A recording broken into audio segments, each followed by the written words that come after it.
გამარჯობა. როგორ ახარ? It's ახარ. კეგაც. ეს არის ერთ-ერთი პოლიციელი, კახელი ჯიგარი კაცია, რომელსაც ყავდი იზოლატორიდან სასამართლოში გადაყვანილი და მე დამამურნა უკან იზოლატორში, მაშინ დრო 7 დღიანი პატიმრობა მომისაჯეს. ამასთან კამათობდი სხვათა შორის კახურის უბრაჯობია თუ იმერული. რეალის ფანია. მე ვარ მიშა ზაქარიაშვილი, პროტესტის ერთ-ერთი მონაწილე. პროტესტში ჩართული ვარ, ზოგადად პროტესტში ჩართული ვარ ძალიან დიდი ხანი უკვე. 22 თუ 23 შეიძლება 24 წელიც არის. მესამე ხელისუფლებას ვაპროტესტებ უკვე ქუჩაში და სიმართლე გითხრათ უკვე იმდენი რაღაცა გაპროტესტებული ვერ წარმომიდგენია როგორი უნდა იყოს ხელისუფლება, როგორი უნდა იყოს ხელისუფლება იმდენად კარგი რომ რაღაც არ გავაპროტესტო რა. ამის იქით ვერ წარმომიდგენია ყოველთვის ეხდება რომ ყოველთვის რასაც მოვესწარი ხელისუფლების შეცვლას როცა ვესწრები იმ ხელისუფლებას გულშემატკივრობ რომელიც მოდის მაგრამ რამდენიმე თვეში უკიდრო შემთხვევაში ერთ წელიწად ნახევარში ხვდები რომ ისი არ მიდის საქმე როგორც არის და მე გამოდივარ ესე ვიღებ პროტესტში მონაწილეობას და ავი ძალიან იშვიათად რომ რამე ისეთი პროტესტი გავიხსენო რომელიც თბილისში მაგალითად გამართულა და მონაწილეობა არ მიმიღე ძირითადად ამის მიზეზი თუ პროტესტში არ ვიღებ მონაწილეობას არის ის რომ ვიყოფები იზოლატორში ციხეში სხვა შემთხვევაში ყოველთვის აქ ვარ სასამართლოს დილეგში მოხვდი ადამიანთან ერთად რომელმაც მითხრა რომ ერთხელ მთვრალი რო დაждდა საჭესთან და მართლმსაჯულება ჩამოართვეს ამის მერე კიდე დაждდა მთვრალი საჭესთან მართლმსაჯულების გარეშე და დაიჭირეს და ვკითხე რამდენი დღე აქვს მოსჯილიდო და მოსჯილიდო და 5-იო და შენო და მეც 5 მეთქი და შერაზეო და მე ტროტუარზე დგომისდროს ანუ ადამიანი რომელიც მეორედ დაждდა მთვრალი საჭესთან ზუსტად იგი ისეთნაირად დასაჯეს როგორც მე და მათ სასაცილო იყო რომ მე მათ უკვე გამოცდილი კრიმინალი ვიყავი და რჩევებს ვაძლევდი არი ნერვიულო ესე იქნება ის ისე იქნება და ის როგორც დამწყები კრიმინალი ასე ვთქვათ იღებდა ჩემგან რაღაც რეკომენდაციებს ვაძლევდი 23 წელია ვაპროტესტებ რაღაცებს და პირველი 22 წლის განმავლობაში საერთო ჯამში იმხელად სრულება არ ყოფილა ჩემში როგორც პროტესტის მონაწილეობის რამდენის ბოლო 1 წლის განმავლობაში იყო ბოლო 1 წლის პრინციპში აი ოქტომბრიდან მოყოლებული 2025 წლის ოქტომბრიდან დღემდე 2026 წლის იანვარია ახლა იანვარი მთავრდება აი ამ მონაკვეთში გაცილებით მეტად დიდი ცვლილებები მოხდა ჩემ თავში ვიდრე მთელი 22 თუ 23 წლის განმავლობაში იმდენად აჩქარდა ზოგადად პროცესი ქვეყანაში და აი ამ ბოლო თვეების განმავლობაში ხვდები რომ ყველაფერი ამ პროტესტის გარშემო არის რაღაცა პირდაპირ უკავშირდება რაღაც არაპირდაპირ მაგრამ ყველაფერი პროტესტის გამოხატვის შახშობისკენ არის მიდრეკილი და ძალიან ბევრი რაღაცა ხდება.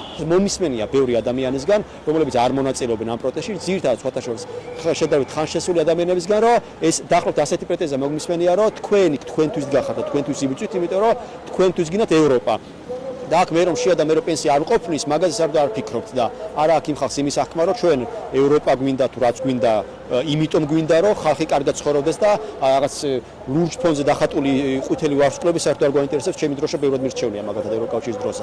ყოველთვის აი ვერასას ვერ წარმომედგინა, აი ვერც კი და ფანტაზიაც კი არ მეყოფოდა რომ ოდესმე ვფიქრე რომ რაღაცა პროტესტში მე ვიქნებოდი გამორჩეული რამით. ყოველთვის ანუ არასდროს არც კი სკანდირებ არაფერს ანუ ღერი ანუ არაფერს არ ვაკეთებ უბრალოდ მოდივარ ხოლმე და ვდგავარ აქციებზე ასე გრძელდებოდა წლების განმავლობაში პრინციპში და აი მე უკვე აი როდის დაიწყო იცი ალბათ უფრო აი პირვადების თემაზე ოღონდ ეს მოხდა თავისთავად ანუ მე კი არ გავაკეთე რაღაცა ახალი ჩემ ცხოვრებაში უბრალოდ მე რასაც ზოგადად ყოველთვის ვაკეთებდი იმან შეიძინა რაღაც პოლიტიკური ერთფერი, თორე მე პოლიციასთან კადათაგობანს ვთამაშობ 2015 წლიდან მოყოლებული 11 წელია უკვე ამაში ეს არის ჩემი ყოველდღიურობა.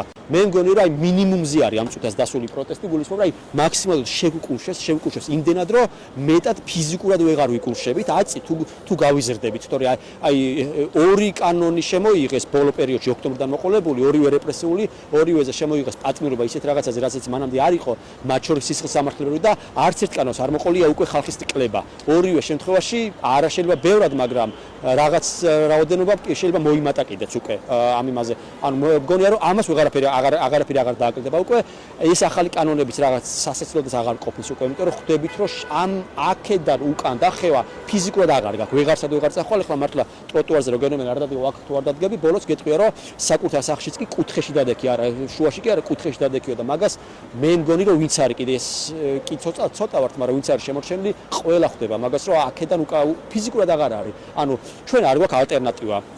აი რო ამბობენ ხოლმე რომ ტყუილა რატო აჭერნებ თავს, რატო მედიხარ სისხლზე. მე ეხლა მგონია რომ მე თუ ახლა გავჩერდები, მე ახლა მაგ უკვე სისხლის სამართლის იმაზე ვარ, ხო ზღვარზე. მე თუ ახლა გავჩერდები, გამოვა რომ აი ეს ბოლო პატიმრობა რაზეც ვიგი 5 დღე, ეგ იყო ტყუილა. იმიტომ რომ მე თუ დანებებას ვაპირებ, მაშინ რაღაცზე მივდივარ ამ იმაზე, ადმინისტრაციულზე, მაშინ მანამდე დავნებდი, ხო? მე თუ მაგათად საბრძოლოდ თუ მივდივარ და იმის განცდა მაქვს, რომ პირველივე დაჭრაზე თუ დამჭრია უნდა ჩავბარდე მტერს. მაშინ რაღაცზე დავაჭრევინო თავი, პირდაპირ ჩავბარდები, ხო, შედეგი მაინც იგივე მაქვს, მაინც დავნებდი, მაინც ჩავბარდი და თან ისა ვარ დაჭრილი ვარ და რატო, ხო? ანუ მე მგონი რომ აქამდე თუ მოვედით, აწი ერთი მიმართულება გვაქვს, რა, არ გვაქვს ფიზიკურად. მე ვერ ხურა, ზოგჯერ რომ მეკითხებიან ხოლმე რომ აი რას აპირებ, სულ იმის განცდა მაქვს, რომ სავარაუდო პასუხები თუ აქვს ამ კითხვას, იმიტომ რომ მე ერთი პასუხი ვიცი მარტო, არაფერი ალტერნატივა არ მაქვს. რა, კი ბატონო, მოვიდეს ოცნება ჩემთან, შემომთავაზოს დიდი ძალი ფული განვიხილავ ამ საკითხს და კანონით გათვალისწინებულ ვადებში წერილობით მოტივირებულ უარს დაუბრუნებ. მაგრამ აი დღეს მონაცემებით არანაირი ალტერნატივა არ მაქვს გარდა იმისა, რომ რაღაცა უნდა ვაკეთო, ეს რაღაცა აუცილებლად მოიცავს რუსთაველზე დგომას და იმის იქით აი რა ვიცი, რაღაცებს რომ მაიმუნებ ხოლმე, ეგ არის ჩემი საქმე. ოღონდ არ უნდა გადაგვეზარდოს ეს იმდენად გართობაში, რომ უნდა მივხვდეთ რამდენად სერიოზულ რაღაცასთან გვაქვს საქმე. გართობა არ არის ეს. ეს არის ერთი მხრივ, რომ შენ კარგად უნდა გზრუნდე თავს და რაღაცა უნდა გსიამოვნებდეს, რასაც აკეთებ და მეორე მხრივ აბუჩად უნდა აიგდო მოწინააღმდეგე, იმიტომ რომ სხვებმაც დაინახონ, რომ ეგეთი ძლიერიც არ არის სინამდვილეში, როგორც თავს გვაჩვენებს, თორე იმის რეალობა არ უნდა დავკარგოთ, რომ საქმე სერიოზულად არის. პოლიციელებს რაც შეეხება, ბევრ შეიძლება არა, რამდენიმე პოლიციელთან მერე უკვე სხვა სიტუაციებში მქონდა შეხვედრა, რომლებიც მანამდე სხვაგან გადამეკვეთ. აი ბოლოს რო ვიყავ დაკავებული ზესტაფონში, ვინც წამიყვანა, იმათაც თვითონ მიცნეს, მე ვერ ვიცანი.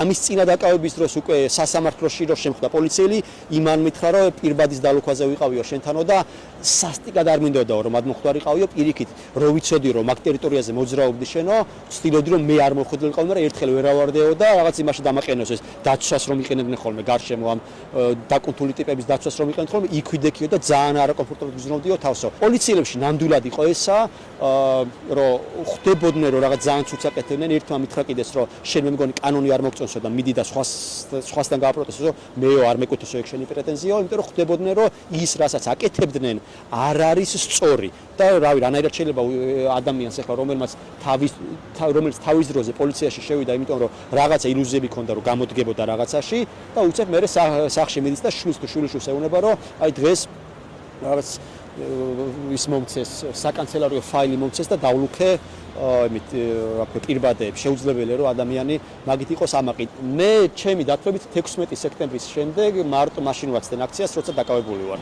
იზოლატორში ვარ. სხვა დღეს არ გამეცდანი არც ერთხელ და რა ვქნა, რთულია, უფრო ემოციურად არის ჩემი აზრით რთული ვიდრე ფიზიკურად. და ნუ აი წეღარას ვთქვი რომ ვერ ხვდები სხვანაირად როგორ უნდა მოხდეს. კი, ბევრი რაღაც დაგვაკლდა ყველა ფინანსურადაც საქმეც აღარ მიდის ისე როგორც ადრე მიდიოდა პირად ცხოვრებაშიც ყველაფერი დავთმეთ, ყველაფერში რაღაცა მოვიკელით.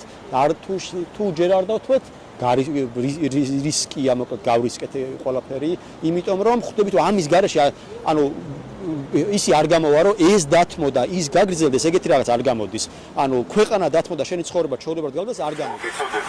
არ დაიკავოს პროექტა სავალი ნაწილი. დაემორჩილოს კანონის გათვალისწინებულ მოთხოვნებს.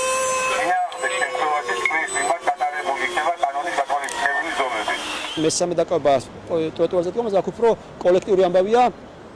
მე კარგად ის იმდენად ბევრჯერ შეიცვალა სიტუაცია ამ ტროტუარის სასამართლოთან დაკავშირებით, რომ ზუსტად ვერ იტყვი რა მოხდა, რატო დაიჭრეს ზოგი და რატო გამოუჩეს ზოგი, მაგრამ მაინც მგონია რომ იცვალეს, მაგრამ არ იცოდნენ რა უნდა ეკრა და საზოგადოებამ ჩვენ მივიყვან ვაიძულეთ რომ ეს გადაწყვეტილება მეიღოთ და გამოსავალი არ დავუტოვოთ, იმიტომ რომ აი მაგალითად მე რომ მიდიოდი ჩემ პროცესზე, ვერ ხვდებოდი რომელი გადაწყვეტილება შეიძლებოდა ყოფილიყო ზვიად ცეკვავასთვის გამოსავალი. ჩემი დაჭერა უფრო გამოსავალი იქნებოდა მისთვის თუ ჩემი გამოშვება იქიდან და მივხვდი რომ არც ერთი ვარიანტი არ არის მისაღები მათთვის. სასამართლოები იყო ძალიან სახალისო იმდენად რომ ზვიად ცეკვავას კი ვერაფრით ვერ ახერხებდა სიცილიაში. მე შეიძლება 10-მდე პროცესი მაქვს ზვიად ცეკვავასთან და არათუ არასდროს არ მინახავს გაცინებული, ვერც კი წარმოვიდგენდი თუ ამ ადამიანს სიცილის უნარი გააჩნია საერთოდ და ორი პროცესის განმავლობაში დამსწრებით მეუბნებოდე რომ აი ძალიან უჭირდა სიცილის შეკავა და აბსოლუტურად მესმის მის იმიტომ რომ განვიხილავდით მაგალითად აი თავი განსახილველი თემები იყო ფასადზე როგორ უნდა განთავსდეთ, როგორ უნდა ვიაროთ, ასევე შინაგან საქმეთა სამინისტროს ინიციატივით პროცესზე განვიხილავდით სოსოს პირადი ცხოვრების საკითხს, მაგალითად შეურიგდა თუ არა შეყვარებულს როგორც ეს არ არსებობს რა თქმა უნდა, აი ორ პროცესზე განვიხილავთ მართლა აი მაგდონემდე არის დღევანდელი სასამართლო მისული, რომ სოსო შეურიგდა თუ არა შეყვარებულს, ეგ იყო უფრო მთავარი განსახილველი თემა, ვიდრე ის ვინმეს რამეზე შეეშალა თუ არა ხელი. ანანო ხوار შემახსენს რამე ხوار მაქვს ესეთი სათქმელი. ანანოს რასთან დაკავშირებით? ეთანხმებით გამყრელის დასკვნას? ვეთანხმები მიშას. არის რა იყო? ჩემ პატრული გამეშტე წეგან. მიშა არის ქუჩის იურისტი, რომელიც დებებს უშლის პოლიციას და ჩვენ ეს ძალიან მოხდეს. აი ამაზე ვამბობდი სხვათა შორის რომ მკითხე რომ ხوار შეიცვალა ხალხის დამოუკიდებლობა შემართო ვინც მიცნობდა იმათ ვიციან რომ აქამდეც ასეთი ვიყავი. როდა პოლიტიკური ელფერი შეიძლება ჩემ იმათ რომ აი დღეს მამაც შემა თქვა რომ დღეს მამაც შემა თქვა რომ მარტო მიშაკელი არის დარტყმული, მეც დარტყმული ვარო. ანუ ეს ასეთი რო არ ეს აქამდეც იცოდნენ ახლობლებმა. ვიღაცები რომ მოდიან ხოლმე, აი რომ დაინახავენ ხოლმე მიშას, თუმცა ვიღაცები დაიტაკებიან რომ აბა მიშა რა ვქნათ ახლა ამ ახალ კანონზე, ახალ რაღაცაზე და მიშა რომ რაღაცებს ლაზღანდარობს ხოლმე. ხო, მიშა რო გეტყვის ხოლმე რომ დაიკიდეთო და რაღაც სასაცილო რაღაცებს რო შვება ხოლმე, მართლა გარშემო ეს დაძაბულობა ძალიან იწევს და შიში. რა გენაყოლებათ? ბოლოს მაინც მე მიჭერენ და თქვენ რა გენაყოლებათ? არ არის პრობლემა მე. ჩვენ გაკითხავთ და მოგყავ ხარ. ზესტაფონებ და ჩამოვედით. ციმბირში თუ წაგიყვანეთ, იქაც ჩამოგაკითხავთ. სადამდე აგზელოთ მიშა ყოფნას, მაინც გითხავთ. აი თქვენ ყველა რო დაიშლებით მე კიდე აფირი, ხელისმურა რო შეიძლება რომ მე კიდე აფირი. ბოლომდე. იმის იქით.